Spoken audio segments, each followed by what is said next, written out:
Welcome back to the Radio Academy podcast. I'm your host, Georgy Jameson, and this week our guest is Scout Tzofiya Bolton. Scout was a double gold Aria winner at this year's awards, winning Best New Presenter for her Prison Radio Association rock show and Best Creative or Technical Innovation Award for the PRA show for BBC Radio 4, The Ballad of Scout and the Alcohol Tag. Scout has had a long history of psychosis combined with alcohol and substance abuse and was released from prison wearing a sobriety tag, which is used to help people control alcoholism. In The Ballad of Scout and the Alcohol Tag, she talks about her relationship with that tag. My watch knows when I'm sleeping. My phone knows who I'm sleeping with.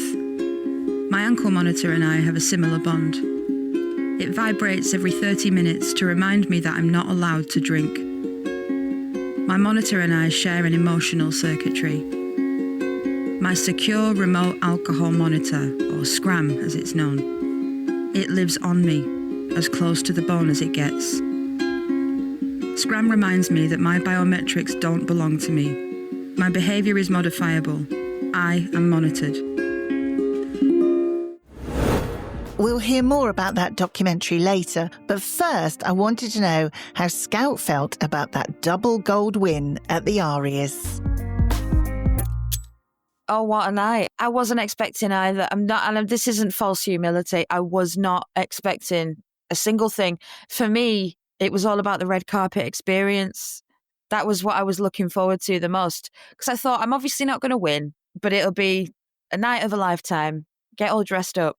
So then the first one, that was insane. And then the second one, no, I'm still having a hard time believing it. But as I'm talking to you now, I'm looking at them both. They're on my dresser over there. I mean, the second one, you got up and I'm not sure you even said anything. They tried to get you to speak and you said, no, I've said enough. I think that was what you said. And you looked in absolute shock. I was completely shocked. And at that point as well, because that was for technical creative innovation, I wanted to hand that over to the production team.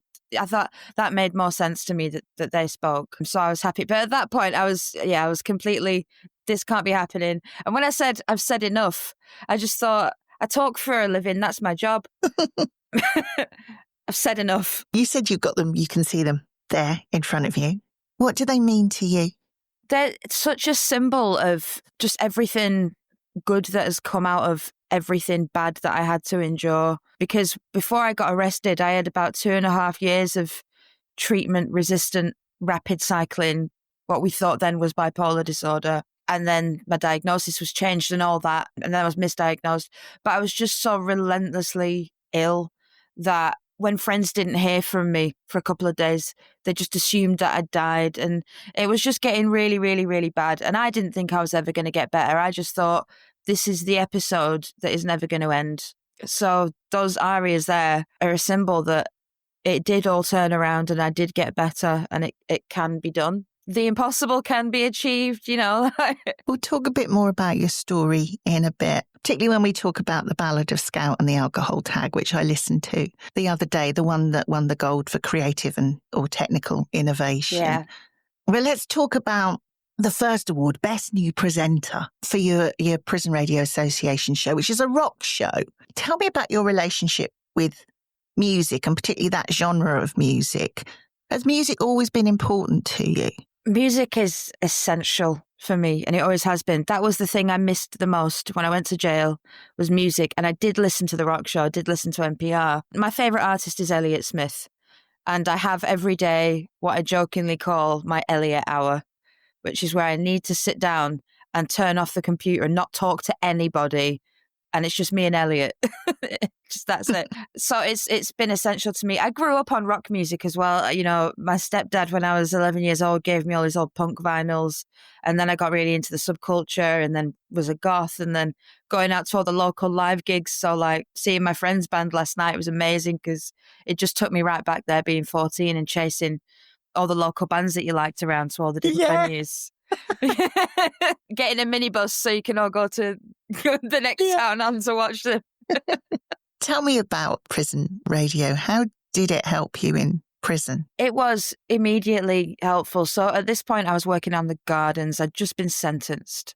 And whilst my sentence was very lenient and it was good news, I still had a few months left in prison. And my cellmate, she worked at NPR. And she said, I should get you in. And I was angry that she hadn't suggested it sooner. And I was like, obviously get me in. Yeah. And then I started working there. And on my first day, I just saw like on the shared file it's just called music, just this treasure trove. So my first day, I just plugged the headphones in and I was just listening. And I cried a little bit. There were some Elliott Smith songs on there. And just hearing those songs again, I started crying. But even just, I knew from the office environment from the get-go, everyone was really silly, had like a dorky sense of humour. And I thought, these are my people.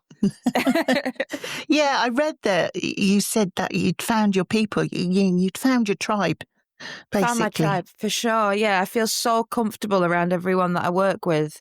And it definitely is one of those situations where I'm like, well, they're my friends, that not just my colleagues. But it was the access in the music, learning how to do the music software. And then when I sat in front of the mic and started talking, I just thought, why have I never thought of this before? Like, it just felt so natural. All the times I've sent 20-minute voice notes to my friends. All the times I've sat people down and said, this is why you need to listen to the Stranglers. And I could do that as a job. Like, I couldn't believe that was a real opportunity for me. So yeah, I just dove in.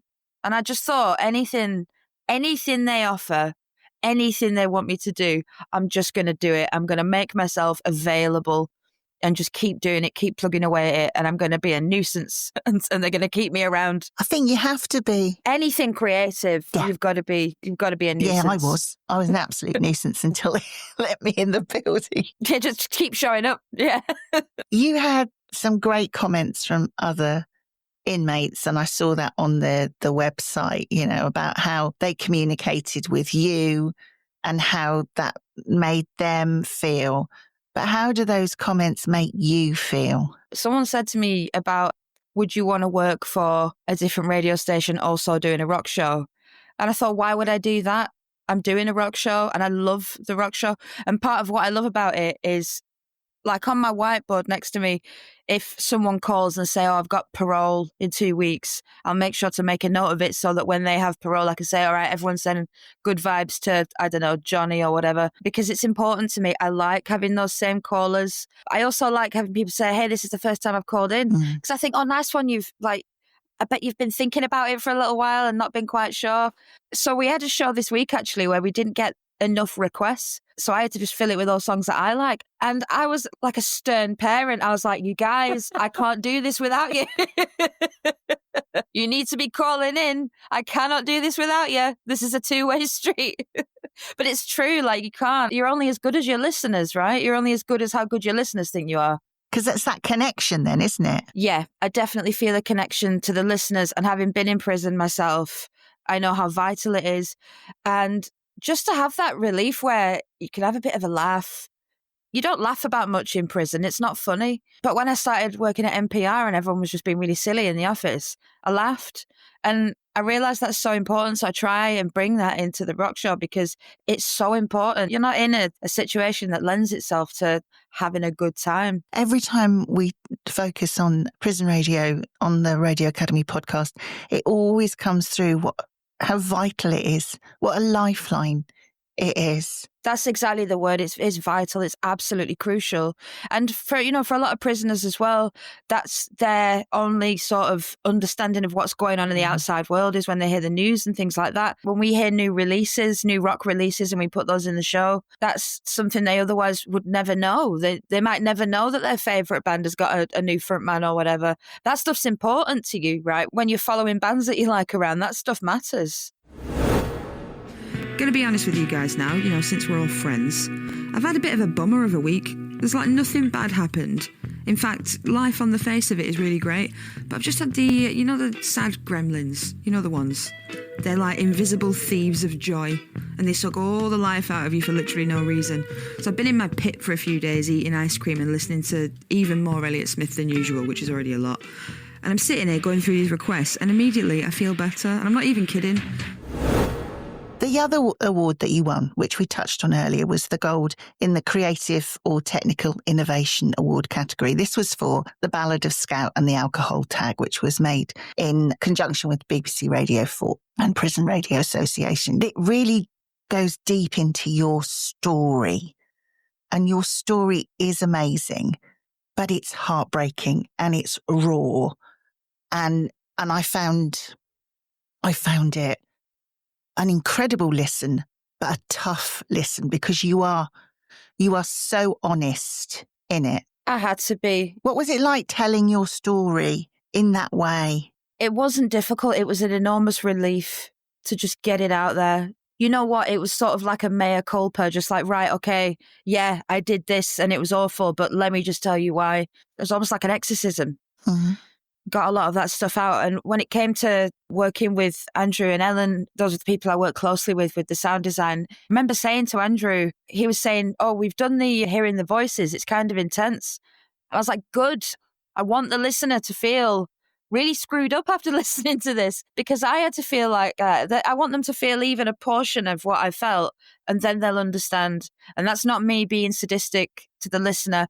That's me sort of desperately saying, please understand what I went through. And if you feel a little bit messed up after listening to this, please appreciate what it's like to live through it. And that's what that sound design did. It was so immersive that you did that. I mean, when they were doing the voices that you were hearing, but hearing that back when you listened to the finished product, did it trigger or open up anything? It was a difficult listen. I think I've always been sort of out of touch with my feelings. I get a delayed reaction with my feelings. So a lot of people, when it went out, were calling me in tears, like people that are close to me, saying, oh my God, like I was there, I lived through it with you, but to hear it all in 28 minutes, to hear that whole 3 years in 28 minutes is really intense. And I remember sitting there on the phone thinking, yeah, I guess it is kind of intense. And it took me a while.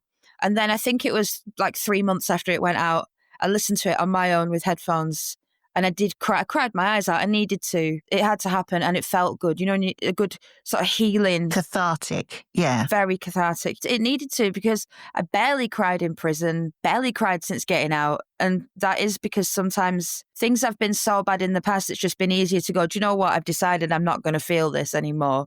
I'm checking out, you know. So checking back in again. It's been a slow process. But yeah, when I heard it back, that was important. The judge's citation said that they found the sound design was creative, particularly in how it enhanced the storytelling, they say. And then, this is the bit that got me, the bold mixture of humour and poetry felt fresh. And we'll talk about the poetry in a second. But there was one particular funny moment. Richard Madeley.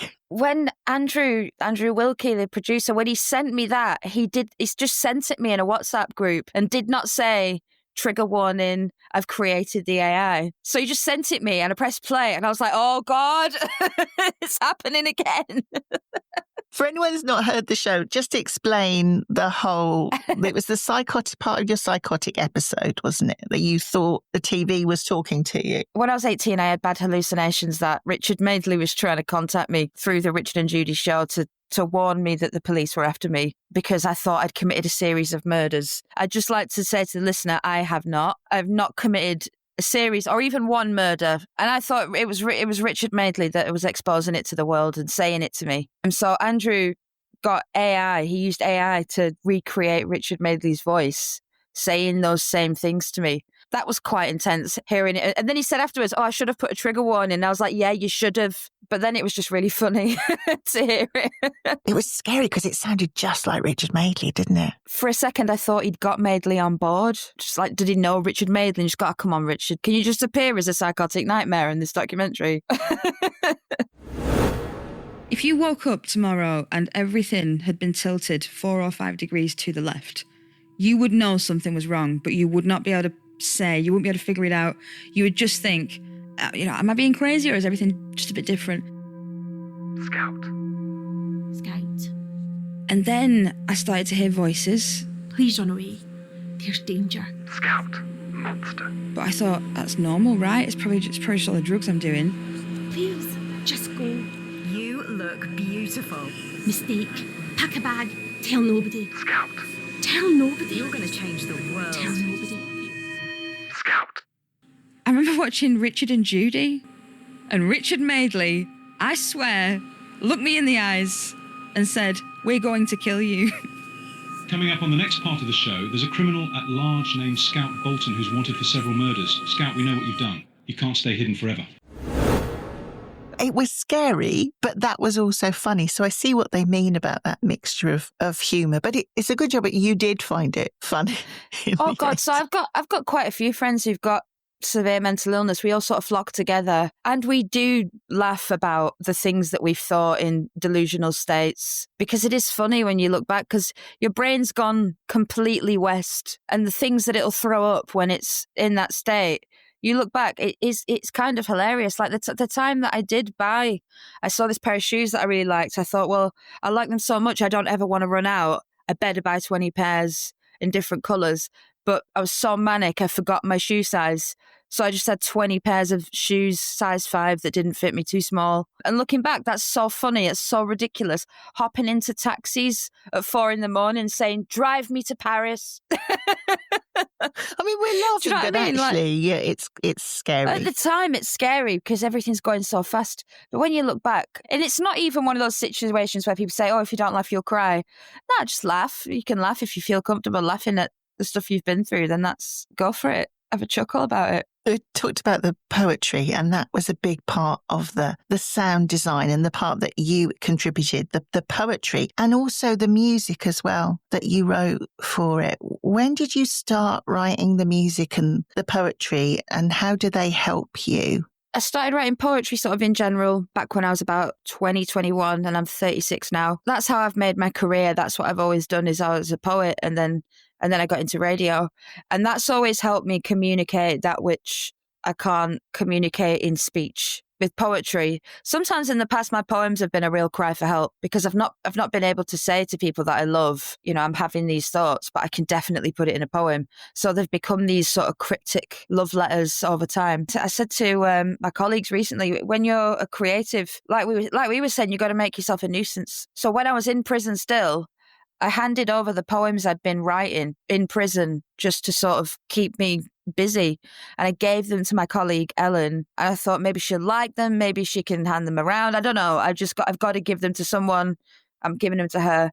And then after reading those, she must have suggested to Andrew that I bring the poetry into the feature. As for the music, again, I'd written it in the bail hostel when I very first came out of jail, that song that was used. And then again, I sent it in the WhatsApp group to Ellen and Andrew, really hoping that they'd want to put it in the documentary, and then having to pretend like I hadn't thought of that when they suggested it. Like, "Oh yeah, what a great idea. I only sent it you because I thought you might like it. Like, I didn't think for a second it would end up on the radio." I knew what I was doing there.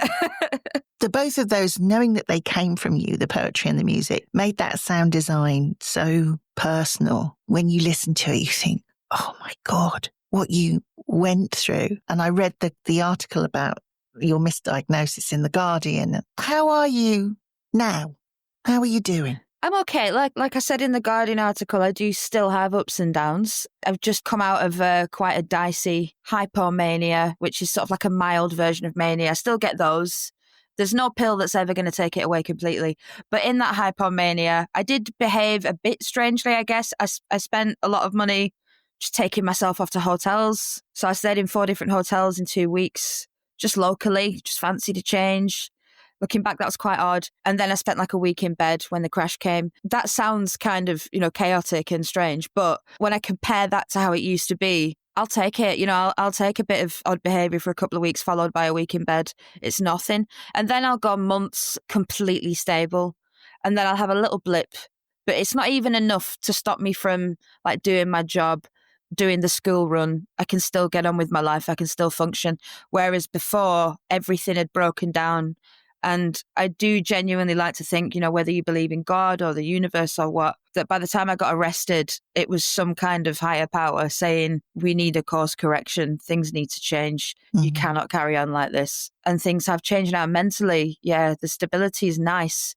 And I'm present with my children. I'm not always off in a different stratosphere. It's good. And, the mild ups and downs, I'll take them because they do still bring about that creative sensibility. And I'd really miss that if that went away. Sometimes feel like I've like hacked my illness. I still get to have the fun bits, but it's not going to ruin my life anymore. I almost feel lucky. And what does the future hold then for your radio career? Well, we're going to find out, really. I don't know. After sort of the success of the Arias, there's some stuff that me and my producer have been talking about potentially doing. Hush Hush, obviously, because it's still at pitching stage. I would like to continue doing music radio, but I really enjoyed writing that Guardian article, and I do sort of get on my high horse about the state of mental health in this country. I get on my high horse about a lot of things, and I think I'd like to sort of maybe take more of a journalism route in the future, but we'll see. It seems like it's out of my control, you know.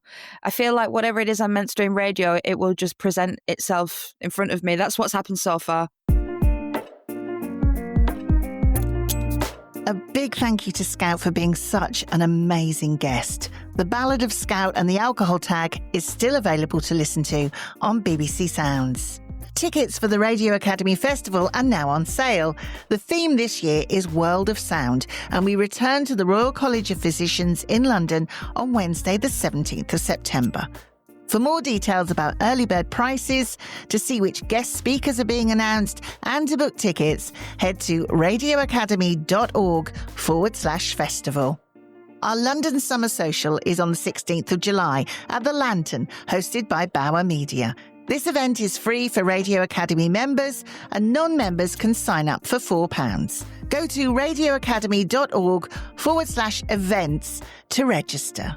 Next week, we'll bring you all the news, winners' speeches, and backstage gossip from the International Women's Podcast Awards, which are taking place the evening before at the BBC Radio Theatre. I'll see you next week.